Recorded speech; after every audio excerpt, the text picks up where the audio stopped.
Islamabad high court में साबिक कायम-मुकाम chairman नैब और डीजी नैब की पब्लिक अकाउंट्स कमेटी तलबी के खिलाफ दरखास्त पर समाअत के दौरान अदालत ने साबिक चेयरमैन नैब जावेद इकबाल की ओहदे से हटाने की मुअत्तली के हुक्म में सितंबर के तीसरे हफ्ते तक तौसी कर दी है। डॉन न्यूज के नुमाइंदे ताहिर नसीर इस पर हमें अपडेट करेंगे। ताहिर बताएगा अदालती अहकाम से मुतालिक अपडेट्स क्या हैं?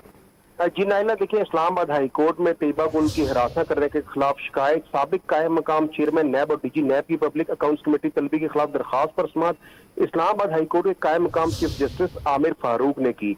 पब्लिक अकाउंट्स कमेटी के वकील की इस्तदा पर केस सितंबर के तीसरे हफ्ते तक मुलतवी कर दिया गया और साबिक चेयरमैन नैब जावेद इकबाल की ओहदे से हटाने की सिफारिश 20 सितंबर के तीसरे हफ्ते तक उसमें तोसी कर दी गई है।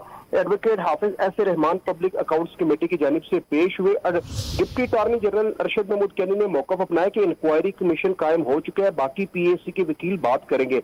इधर तो जिस पर अदालत ने रिमार्क दिए, इधर तो चैलेंज सिर्फ पब्लिक अकाउंट्स कमेटी को किया है। अगर वो नहीं चला रहे तो ये गैर मौसर हो जाएगा, जिस पर वकील जो थे डीजी नैब लाहौर को ने कहा ऐसा नहीं है, अभी पब्लिक अकाउंट्स ने हमें दोबारा बुलाया है। अदालत ने केस की समाअत सितंबर के दूसरे हफ्ते तक मुलतवी कर दी। सितंबर के दूसरे हफ्ते तक केस की समाअत मुलतवी की गई है। ताहिर नसीर ने हमें तफसीली अपडेट किया। आपका बहुत शुक्रिया।